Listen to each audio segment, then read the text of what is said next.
বাইরে আমার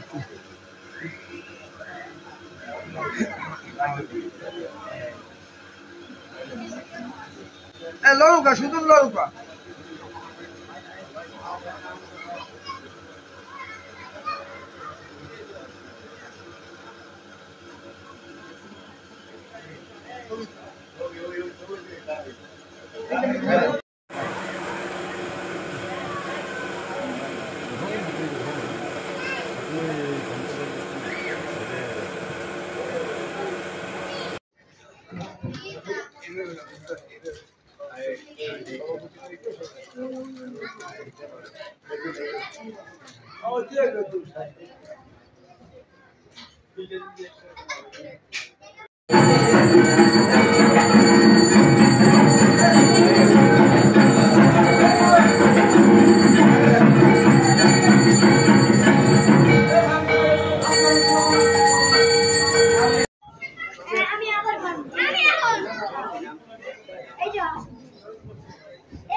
আমরা বরিশাল মহানগর বিএনপির বিভিন্ন পর্যায়ের নেতৃবৃন্দ এখানে উপস্থিত হয়েছি।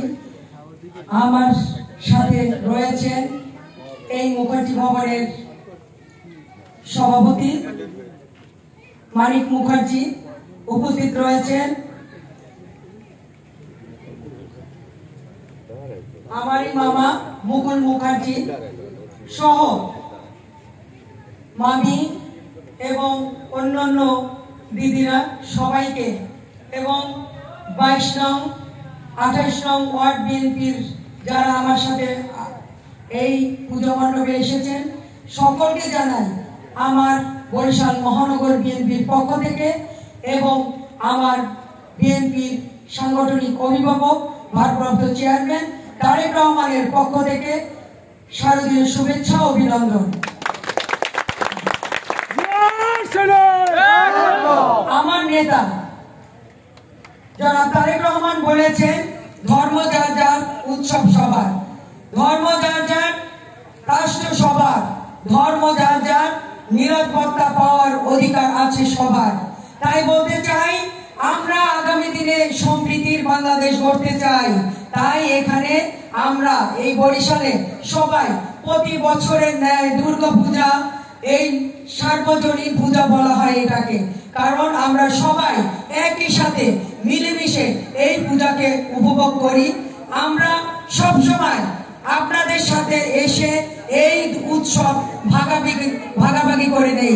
তাই বলতে চাই আজকে এই জায়গা দাঁড়িয়ে আমরা চাই আগামী দিনে যে বাংলাদেশ গঠিত হবে সেই বাংলাদেশ হবে সম্প্রীতির বাংলাদেশ।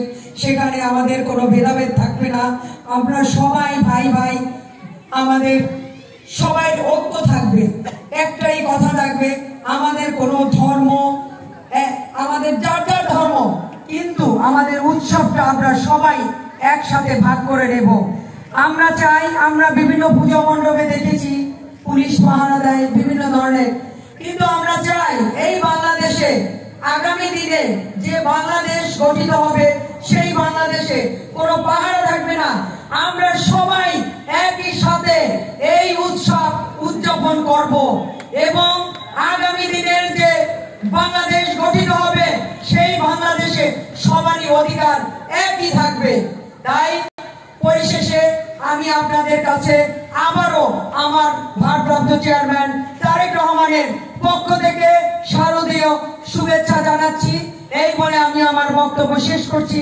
বাংলাদেশ জিন্দাবাদ, জাতীয়তাবাদী দল জিন্দাবাদ, শহীদ জিয়া অমর হোক, খালেদা জিয়া জিন্দাবাদ, আগামী দিনের রাষ্ট্রনায়ক তারেক রহমান জিন্দাবাদ জিন্দাবাদ।